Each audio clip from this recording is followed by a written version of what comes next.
Bon alors bonjour à tous, nous sommes dans notre 25e causerie sur la Bible autrement et nous avions traité trois séances déjà sur la personnalité de Moïse et là nous allons aborder une question importante qui est centrale d'ailleurs dans la réflexion globale que j'essaie d'initier, qui est le rapport entre l'homme et l'initiation et c'est profondément lié avec ce que nous abordons le jeudi sur la question de l'homme. Là, j'ai intitulé un peu le propos Moïse et la prophétie, que je vais séparer en deux, puisqu'il y a deux épisodes qui m'intéressent à ce sujet.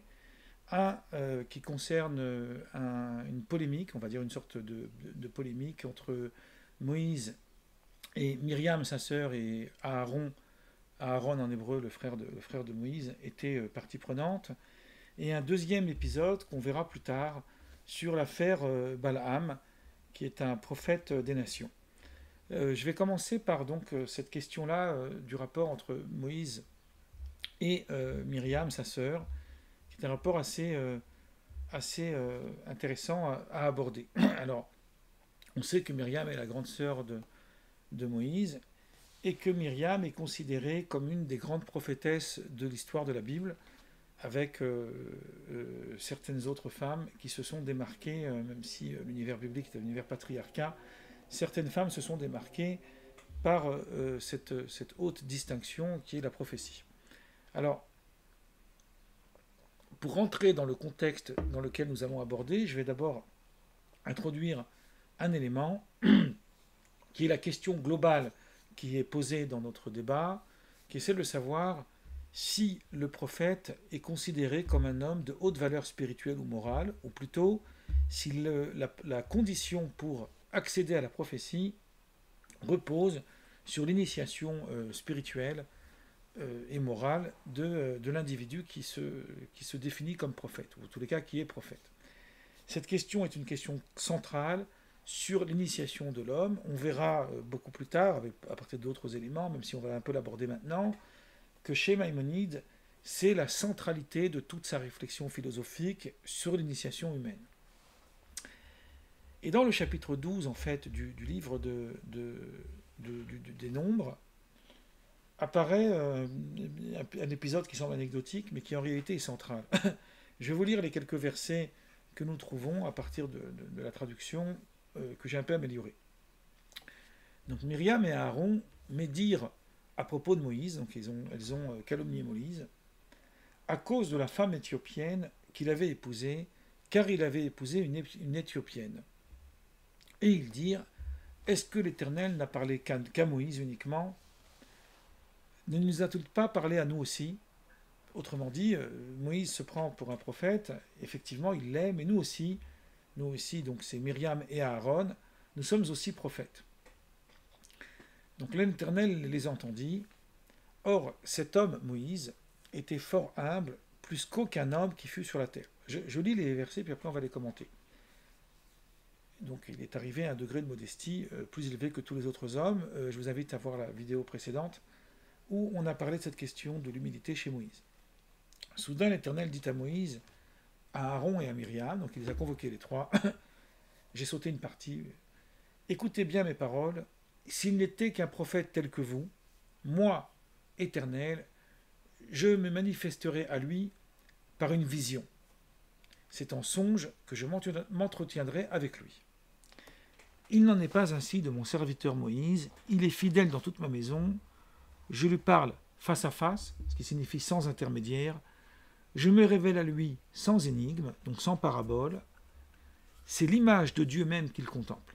Pourquoi donc n'avez-vous pas craint de parler contre mon serviteur, contre Moïse? La suite va narrer l'histoire que Myriam a eu la lèpre suite à cet incident d'avoir médit Moïse. Et elle va être guérie suite à l'intercession de Moïse qui va prier pour elle. Voilà en gros l'épisode qui nous est raconté ici. Alors tout d'abord, je vais expliquer quelques éléments qui ne sont pas clairs. Et que si on les prend tels quels, sans la tradition rabbinique, sont, j'ai même envie de dire, quasiment incompréhensibles. Ça a laissé place à pas mal de lectures. lorsque Myriam et Aaron médisent contre Moïse, ils vont contre lui parce qu'il a épousé une femme éthiopienne. On pourrait se demander c'est quoi le problème d'avoir épousé une femme éthiopienne.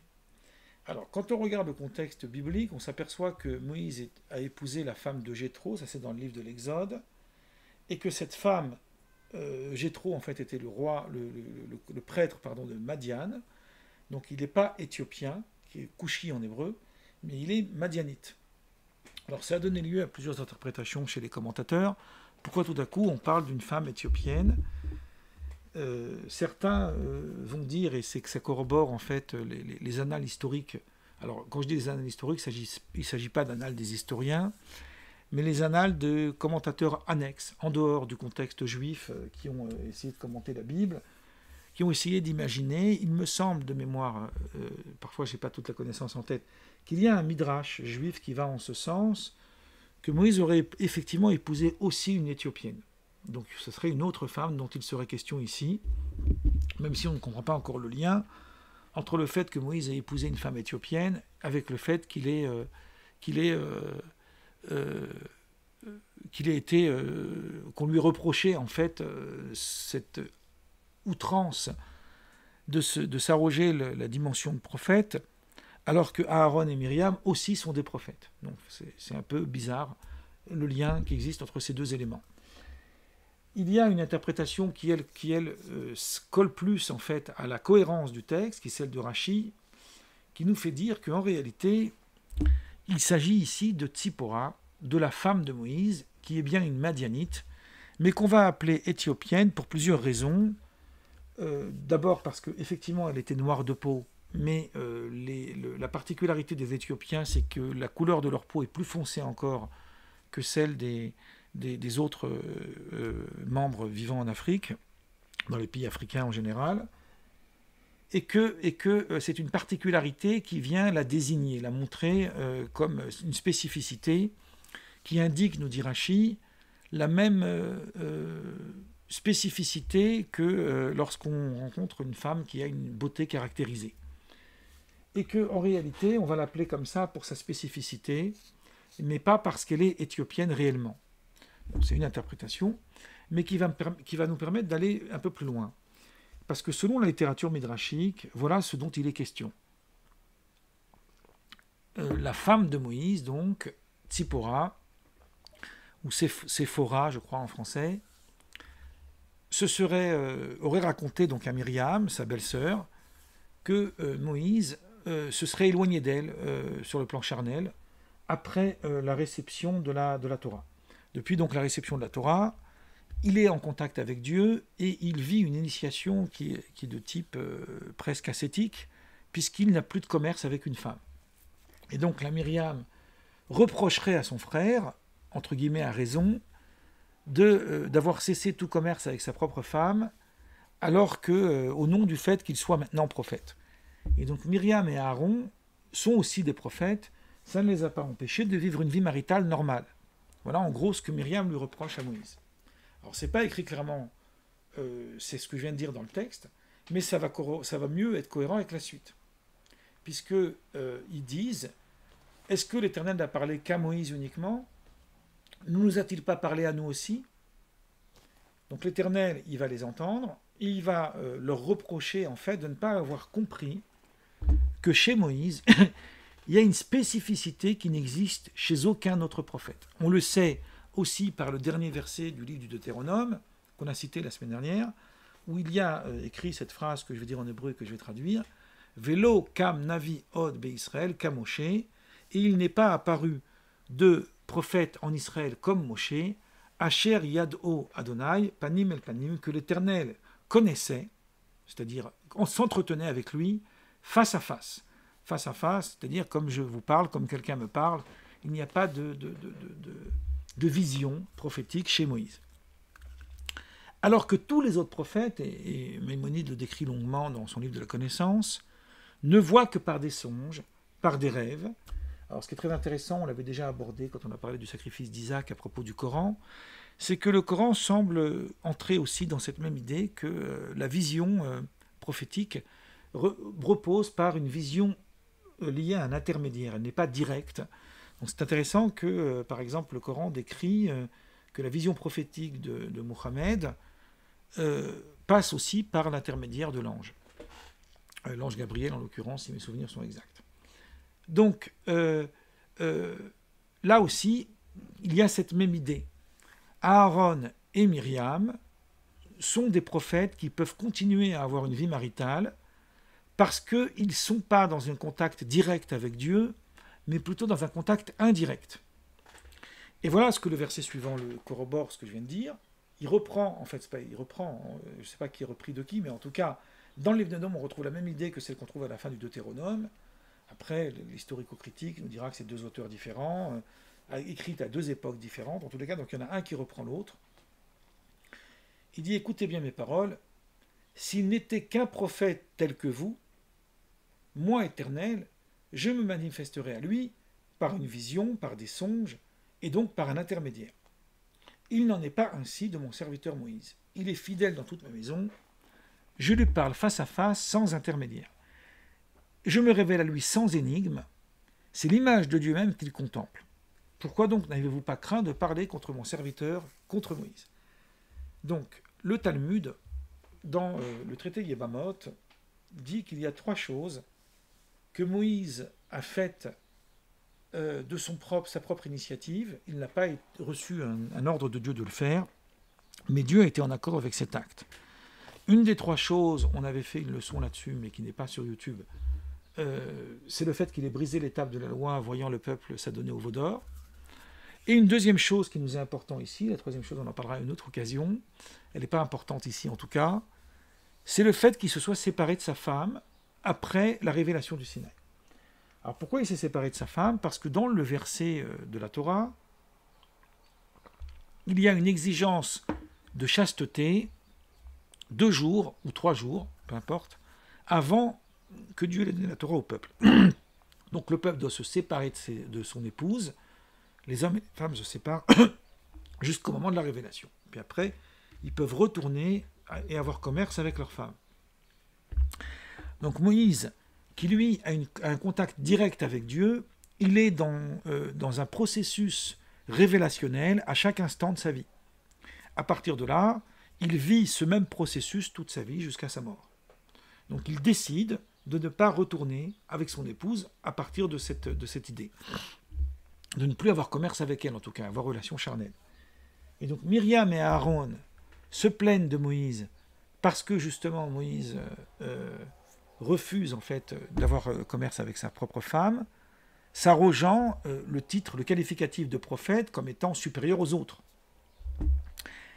Alors que Myriam et Aaron sont aussi des prophètes, et pourtant elles continuent d'avoir commerce avec leurs femmes, et qu'on ne voit pas dans la Bible qu'un prophète doit cesser tout commerce avec sa femme. On sait qu'Abraham était prophète aussi, et c'est pas pour ça qu'il s'est séparé de sa femme. Et les patriarches aussi sont considérés comme des prophètes. Réponse de Dieu ici, qui prend la part de Moïse, et là, il y a un verset qui n'a pas été compris par les commentateurs, mais qui semble en vérité très clair. Qu'est-ce que l'humilité vient faire là? Puisque le verset témoigne d'abord de l'humilité de Moïse. En réalité, le verset témoigne de l'humilité de Moïse, parce que ce n'est pas Moïse qui réagit. Moïse laisse dire. Il reste humble. C'est Dieu donc qui va prendre sa défense. Et qu'est-ce que Dieu donne comme argument pour expliquer pourquoi Moïse a eu raison en fait de se séparer de sa femme dite éthiopienne, entre guillemets, parce qu'il est en contact avec Dieu permanent. Je lui parle face à face, sans intermédiaire. Je me révèle à lui sans énigme, et c'est l'image de Dieu même qu'il contemple.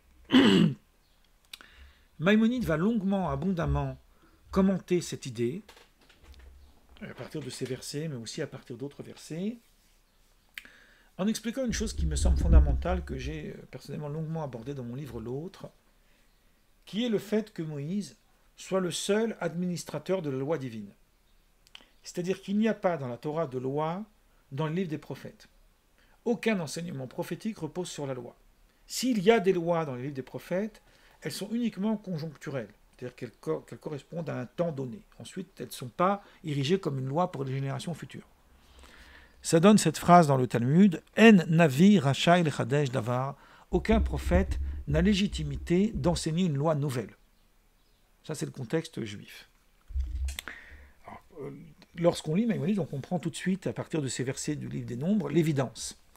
Une loi ne peut pas être faite d'une parabole, ça ne peut pas être une allégorie. Parce qu'une allégorie, ça invite plusieurs sens, ça invite l'interprétation. Ce qui est très intéressant, c'est que Maïmonide, en décrivant la nature d'une prophétie, il décrit la parabole, et puis après il dit, parfois le prophète voit la signification de l'énigme sans voir l'énigme elle-même, donc un autre prophète va la voir, ou nous on va déduire l'énigme, parfois on voit l'énigme sans voir la signification, et l'interprétation va donner lieu à une multitude d'interprétations du champ prophétique. C'est le but même de la prophétie, c'est que c'est sujet à caution, c'est sujet à ouverture, à interprétation. Alors que la loi ne peut pas être sujette à caution, elle doit être directe. Il faut faire ça, il ne faut pas faire ça, on ne peut pas laisser un texte juridique à partir d'une métaphore. Donc à partir du moment où il n'y a pas d'énigme, où il n'y a pas de songe, où il n'y a pas d'intermédiaire, la loi elle peut être immuable, elle peut être posée. Immuable, ça ne veut pas dire qu'elle n'est pas sujet à évolution, ça veut dire l'inverse. C'est-à-dire que c'est une loi qui peut avoir une lecture, mais une lecture dans le cadre d'une réflexion, et pas dans le cadre d'une vision d'ordre spirituel. Ça, c'est le premier point. Maintenant, ce qui va nous intéresser dans notre causerie à nous, même si j'ai déjà pas mal avancé avant même d'introduire l'idée que je voudrais vous dire, c'est qu'on a l'impression que dans ces versets apparaît déjà une dimension qui semble intéressante. Moïse est un prophète supérieur aux autres. Il est supérieur à Myriam, il est supérieur à Aaron, et il est, sous-entendu, mais ça apparaît clairement, supérieur à tous les autres prophètes qui n'ont vu de prophétie que des songes, des paraboles et des allégories. En décrivant la personnalité du Messie, Maïmonide nous dit dans son livre de la connaissance qu'il sera un prophète proche de Moïse, mais pas comme Moïse. Il y a différents textes dans le Talmud qui laissent une ambiguïté à ce sujet, et Maïmonide, dans son traité des 8 chapitres, les interprète tous de telle sorte que on peut imaginer qu'à certains égards, il y ait certains niveaux de grandeur chez certains initiés d'Israël ou d'autres, ou même des nations du monde, ça ne change rien, qui soient égales, voire supérieurs à Moïse. Il ne s'agit jamais de prendre ces textes-là littéralement. Pour Maïmonide, aucun être humain ne peut devenir supérieur à Moïse. Ça, on va en parler aussi la semaine prochaine à propos du prophète Balaam. Mais je reviens à nos moutons. Je vais laisser ouverte d'ailleurs cette question, puisqu'on va mieux en parler la semaine prochaine. C'est que là, on s'aperçoit qu'il est supérieur. Mais la question qu'on va poser, elle va être inverse. Est-ce que la prophétie, c'est une dimension ontologique qui aurait été choisie par Dieu arbitrairement, hein? Dieu aurait choisi que certains individus atteindront un degré de révélation plus élevé que d'autres, indépendamment de leur niveau spirituel et de leur élévation, pour atteindre ce degré-là, ou bien dirions-nous le contraire, que la prophétie, la qualité du degré prophétique, dépend de la qualité d'initiation de l'individu. C'est-à-dire que plus l'individu est un haut prophète, est un grand prophète, plus sa capacité, plus sa force d'initiation est grande. Alors, ce qui est très intéressant, c'est que quand on lit, par exemple, dans le traité des 8 chapitres, il y a un texte dans le chapitre 7, il y a un texte de Maïmonide qui nous dit « Le prophète ne doit pas nécessairement posséder toutes les qualités morales au point qu'aucun vice ne l'atteigne. » On sait que Salomon, il était un prophète, puisque dans le livre des rois 3.5, le premier livre des rois, il y a écrit que l'Éternel apparut à Salomon. J'ouvre une parenthèse ici pour dire que Spinoza, dans le traité théologico-politique, considère que Salomon n'était pas prophète. Il le déduit d'un point de vue biblique, donc là c'est très intéressant de montrer qu'il y a des nuances. Mais il dit, Maïmonide, nous lui connaissons un défaut moral, la passion pour une certaine chose, la passion pour les femmes. Bon. On sait que David, lui aussi, était considéré comme prophète, et là aussi, Maïmonide va citer un verset du deuxième livre de Samuel. « À moi, le rocher d'Israël a parlé », le rocher d'Israël c'est Dieu, donc David témoigne que Dieu lui a parlé. Or, nous savons qu'il était cruel, et que donc il a exercé dans ses guerres de la cruauté au point que Dieu ne lui a pas laissé la possibilité de construire le temple. Et il va aussi nous parler du prophète Élie, que le prophète Élie était disposé à la colère et qu'il a aussi massacré des hérétiques, même si après il est arrivé à une pacification. Et on va voir que Samuel, qui était considéré comme prophète, là, c'est même d'après Spinoza, il avait peur du roi Saül, que Jacob, il avait peur de la rencontre d'Ésaü. Donc on voit qu'il y a des qualités d'initiation morale qui leur font défaut.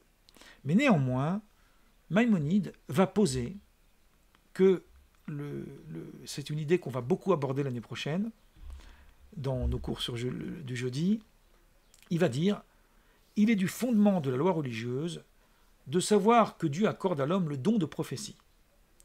Mais l'inspiration divine n'échoit toutefois qu'à un homme éminent en sagesse, pleinement maître de soi, ne se laissant dominer à aucun égard par ses passions, mais triomphant sans cesse par sa raison sur la partie passionnelle de son être. Si l'homme est rempli de toutes ces qualités, qu'il ne cesse de tendre vers la sainteté, etc., se tenant toujours sur ses gardes et accoutume son âme à n'avoir des pensées pour aucune des frivolités de ce monde, s'il médite sur la sagesse de Dieu, dans son intégrité, s'il conçoit par l'intermédiaire la grandeur du Créateur, donc l'Esprit Saint qui est considéré comme la prophétie, reposera alors immédiatement sur lui. Ça, c'est Maïmonide dans le livre de la connaissance. Maïmonide décrit que la prophétie en tant qu'idée que ce soit Dieu qui se révèle à l'homme est secondaire, et ce qui est essentiel, c'est le parcours initiatique de l'homme qui atteint ce degré. Maintenant, ça m'intéresse ici, même si je ne fais que poser les éléments, puisqu'on n'a pas beaucoup de temps le dimanche, de confronter cette idée avec deux passages qu'on retrouve dans le livre de Spinoza, qui ne sont pas réellement contradictoires, mais c'est intéressant de les poser. Et dans la séance suivante, on va revenir sur Spinoza à propos de l'affaire de Balaam. Donc Spinoza, il dit qu'en réalité, il faut définir ce qu'est un prophète.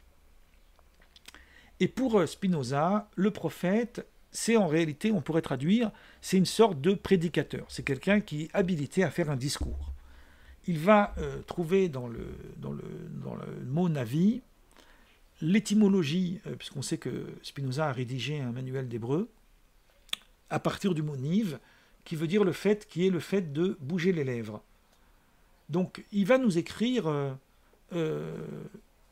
pour démontrer ça, que ça n'a rien à voir en fait avec la qualité du prophète, il va nous rapporter au début de son livre traité théologico-politique que lorsque Dieu s'est révélé à Moïse dans le buisson ardent, et que Moïse a dit à Dieu « Je ne peux pas parler parce que je suis bègue », vous savez qu'il bégayait, le verset dit « Aaron, ton frère, sera ton prophète ».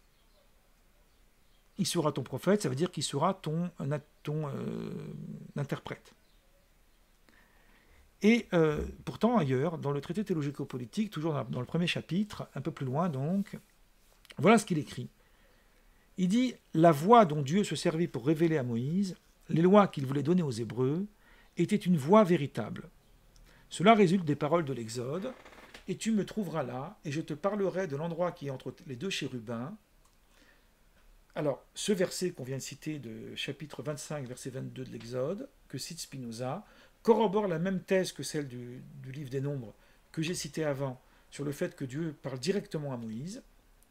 Et Spinoza commente, ce qui prouve bien que Dieu parlait à Moïse une voix véritable, puisque Moïse trouvait Dieu prêt à lui parler partout où il voulait l'entendre. Du reste, je prouverai tout à l'heure, c'est le style de Spinoza, que cette voix par qui la loi fut révélée est la seule qui a été une voix réelle. Donc Spinoza est bien dans le contexte théologique ici, il y a une spécificité chez Moïse, il reçoit la voix directement. Et pourtant, plus loin dans le chapitre suivant, Spinoza écrit, et c'est avec ça que je vais conclure, il résulte du chapitre qui précède que des prophètes n'eurent pas en partage une âme plus parfaite que celle des autres hommes, mais seulement une puissance d'imagination plus forte. C'est aussi ce que nous enseignent les Écritures, les récits de l'Écriture. Il est en effet certain que Salomon excellait entre les hommes par sa sagesse. Pour Spinoza, il n'était pas prophète. Mais il ne l'est pas qu'il eut le don de prophétie. Il n'a pas été excellé par le don de prophétie. Mais il va citer quelques autres hommes qui sont considérés comme des hommes d'une profonde érudition, et pourtant il n'était pas prophète. Alors qu'on peut trouver des hommes grossiers, sans lettres, et même des femmes, alors c'est un peu misogyne ce texte de Spinoza, pardon pour les femmes, comme Agar, la servante d'Abraham, qui avait le don de prophétie. Tout ceci est parfaitement d'accord avec l'expérience et la raison. Donc la semaine prochaine, on abordera cette question-là précise de ce rapport ambigu entre l'initiation de l'homme et son lien avec sa possibilité d'atteindre le degré prophétique. Donc voilà, pour aujourd'hui, je vais m'arrêter là. Et le prochain dimanche, on fera une suite en lien avec le prophète Balaam. Voilà, je vous remercie pour votre écoute.